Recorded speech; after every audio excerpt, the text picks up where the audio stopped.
Cela fait presque 5 mois que les combats ont éclaté au Soudan entre l'armée dirigée par le général Abdel Fattah al-Burhan et les forces paramilitaires de soutien rapide ou FSR dirigées par Mohamed Hamdan Dagalo.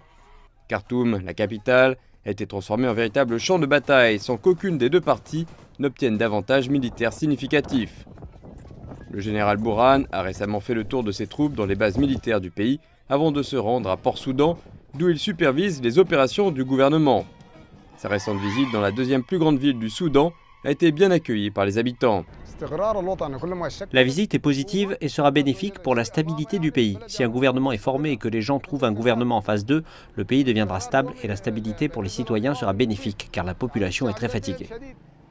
La relocalisation du gouvernement à Port-Soudan a mis la pression sur les services de base, mais les habitants affirment que la ville est prête à accueillir les opérations du gouvernement.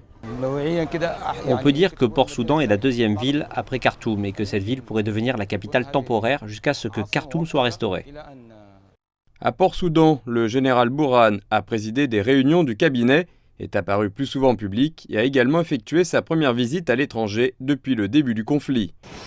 Lors d'une récente visite en Égypte, al-Burhan s'est entretenu avec le président égyptien Abdel Fattah al-Sisi au sujet de la fin du conflit.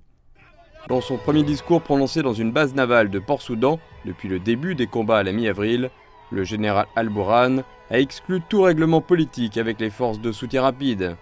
Cette déclaration fait suite aux commentaires du chef des FSR, le lieutenant-général Mohamed Hamdan Dagalo, qui a appelé à un accord de cessez-le-feu à long terme et à la formation d'un gouvernement civil démocratique. Nous consacrons tous nos efforts à la guerre et à mettre fin à cette rébellion. Nous consacrons tous nos efforts à mettre fin à cette épreuve afin que nous puissions en sortir inébranlables, forts et la tête haute. Le mois dernier, son opposant, le lieutenant-général Dagalo, a proposé la formation d'un gouvernement intérimaire dans le cadre d'une feuille de route visant à mettre fin à la guerre. Mais une partie de la société civile et divers groupes politiques se sont opposés à cette initiative, estimant qu'elle pourrait conduire à l'éclatement du pays.